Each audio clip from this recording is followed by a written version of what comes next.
Sejak awal menjabat tahun 2014 silam hingga periode kedua, Jokowi tak henti-hentinya diserang. Lihat saja kelakuan sejumlah ex-petinggi di negeri ini seusai masa jabatan mereka berakhir. Jokowi terus mengabdi bagi negeri.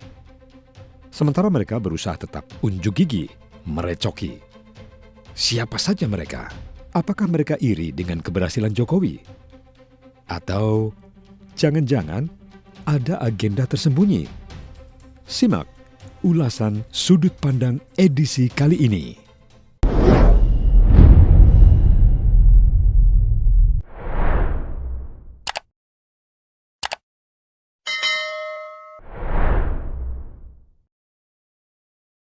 SBY, JK, DS, AR, malulah kepada Jokowi oleh Yas Subiakto. Andai SBY, JK, DS, AR, dan sejenisnya mau sedikit jujur dan tidak tertidur nyucup air liur, niscaya mereka baru sekarang ketemu manusia yang sudah selesai dengan dirinya. Dia adalah Jokowi.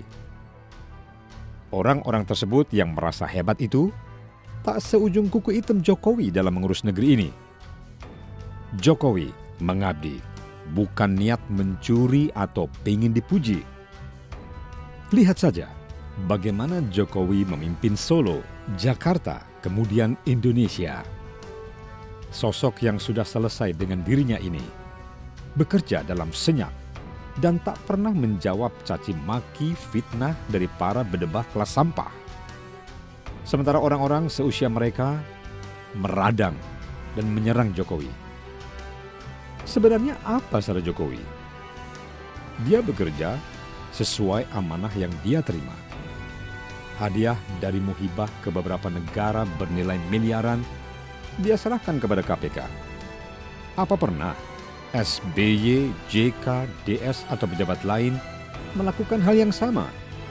SBY yang membuat museum keluarga saja nyerobot APBD di tengah pandemi. Kalau JK, gak usah dibilang. Mana ada pedagang mau rugi. Mereka seperti kur menyerang Jokowi. Padahal, begitu mereka menyerang, sama saja mereka bak melempar bumerang. Kenapa? Karena orang yang diserang adalah orang yang sedang menjalankan kebenaran. Sehingga kalau diserang dengan memaksakan celah keburukan, pasti tidak ada ruang. Andai sedikit saja orang-orang tua ini bisa melihat kebenaran dan apa yang dilakukan Jokowi untuk negeri ini, harusnya mereka malu hati. Orang-orang itu dibesarkan dan menikmati zaman Orde Baru dengan foya-foya. Jadi, hampir dipastikan ketidaksukaan mereka kepada Jokowi karena tidak bisa cari makan dengan cara model lama. Sementara Jokowi adalah produk zaman penindasan non-demokrasi.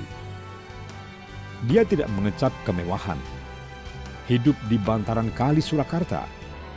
Ibunda dan ayahnya hanya jualan kayu bakar, kerap berpindah rumah kontrakan, dan terakhir digusur. Makanya, hatinya berpihak kepada rakyat tanpa basa-basi, sehingga orang serakah pastilah membencinya. SBY misalnya, terus memuji dirinya seolah dia presiden yang penuh prestasi. Tidak malu dia memuji dirinya sendiri. Padahal urusan Papua saja dia jauh kemana-mana. Mengurus BBM satu harga saja dia tidak bisa. Apalagi membuat jalur Trans Papua. JK lepas dari jabatan Wapres jadi seperti orang stres. Rizik saja dia bilang pemimpin karismatik. Makanya dia nggak bisa membedakan antara fitnah dan kritik. DS baru saja ditulis oleh Ade Armando bahwa DS adalah sosok yang membahayakan negara. Karena dia berusaha membelah bangsa ini dengan jalan apa saja. Tapi yang pasti, isu agama masih dia mainkan. Ini 11-12 dengan JK sebagai dalang penggalangan perang antar warga saat Pilkada Jakarta 2017 yang lalu.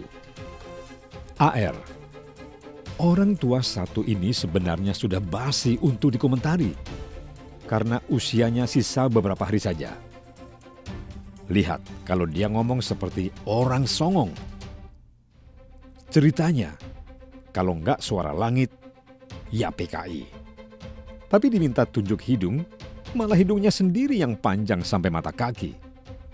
Dialah Pinocchio zaman kekinian yang wajib diabaikan.